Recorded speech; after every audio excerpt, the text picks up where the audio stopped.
APSCৰ যিটো division বেঞ্চৰ judgement আহিছে ই অত্যন্ত বেদনাদায়ক আৰু আমাৰ মনত ই এক প্ৰকাৰ হতাশা সকলোৰে মনত আনি দিছে। যিটো সময়ত ৰাজ্য চৰকাৰে মেধাৰ ওপৰত নিযুক্তি দিব আৰু সম্পূৰ্ণ অসমত এটা মেধাৰ পৰিৱেশ সৃষ্টি হৈছে, এই মুহূৰ্তত APSCৰ যোৱাকালি যিটো জাজমেণ্ট আহিছে মই গোটেই পঢ়া নাই, কিন্তু বাতৰি কাকতত যি ধৰণে প্ৰকাশ পাইছে সেই জাজমেণ্টটোৱে যদি সঁচা হয় ই দুৰ্ভাগ্যজনক আৰু ই আমাৰ মনত বেদনা দিয়ে, কষ্ট দিয়ে। আমি নিশ্চিতভাৱে উচ্চতম ন্যায়ালয়ত আমি আবেদন কৰিম আৰু আমি চেষ্টা কৰিম শেষ মুহূৰ্তলৈকে যাতে APSCৰ এই দুষ্কাৰ্যৰ লগত জড়িত কোনেও যাতে চাকৰি ঘূৰাই পাব নোৱাৰে। APSCৰ যিটো ডিভিজন বেঞ্চৰ জাজমেণ্ট আহিছে ই অত্যন্ত বেদনাদায়ক আৰু আমাৰ মনত ই এক প্ৰকাৰ হতাশা সকলোৰে মনত আনি দিছে।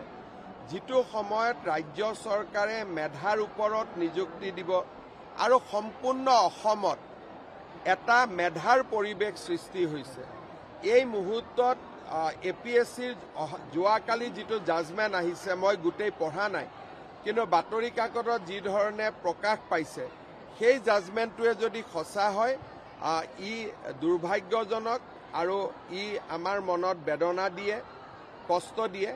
আমি নিশ্চিতভাৱে উচ্চতম ন্যায়ালয়ত আমি আবেদন কৰিম আৰু আমি চেষ্টা কৰিম শেষ মুহূৰ্তলৈকে যাতে APSCৰ এই দুষ্কাৰ্যৰ লগত জড়িত কোনেও যাতে চাকৰি ঘূৰাই পাব নোৱাৰে। APSCৰ যিটো ডিভিজন বেঞ্চৰ জাজমেণ্ট আহিছে ই অত্যন্ত বেদনাদায়ক আৰু আমাৰ মনত ই এক প্ৰকাৰ হতাশা সকলোৰে মনত আনি দিছে। যিটো সময়ত ৰাজ্য চৰকাৰে মেধাৰ ওপৰত নিযুক্তি দিব আৰু সম্পূৰ্ণ অসমত এটা মেধাৰ পৰিৱেশ সৃষ্টি হৈছে, এই মুহূৰ্তত APSCৰ যোৱাকালি যিটো জাজমেণ্ট আহিছে মই গোটেই পঢ়া নাই, কিন্তু বাতৰি কাকতত যি ধৰণে প্ৰকাশ পাইছে সেই জাজমেণ্টটোৱে যদি সঁচা হয় ই দুৰ্ভাগ্যজনক আৰু ই আমাৰ মনত বেদনা দিয়ে, কষ্ট দিয়ে।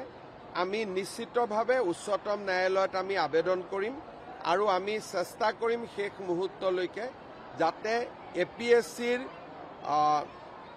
এই দুষ্কাৰ্যৰ লগত জড়িত কোনেও যাতে চাকৰি ঘূৰাই পাব নোৱাৰে। APSCৰ যিটো ডিভিজন বেঞ্চৰ জাজমেণ্ট আহিছে ই অত্যন্ত বেদনাদায়ক আৰু আমাৰ মনত ই এক প্ৰকাৰ হতাশা সকলোৰে মনত আনি দিছে।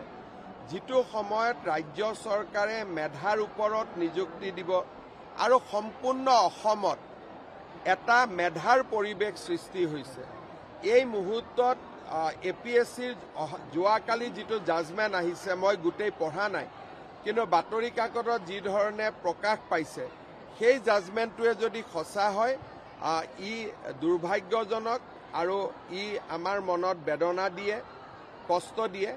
আমি নিশ্চিতভাৱে উচ্চতম ন্যায়ালয়ত আমি আবেদন কৰিম আৰু আমি চেষ্টা কৰিম শেষ মুহূৰ্তলৈকে যাতে APSCৰ এই দুষ্কাৰ্যৰ লগত জড়িত কোনেও যাতে চাকৰি ঘূৰাই পাব নোৱাৰে।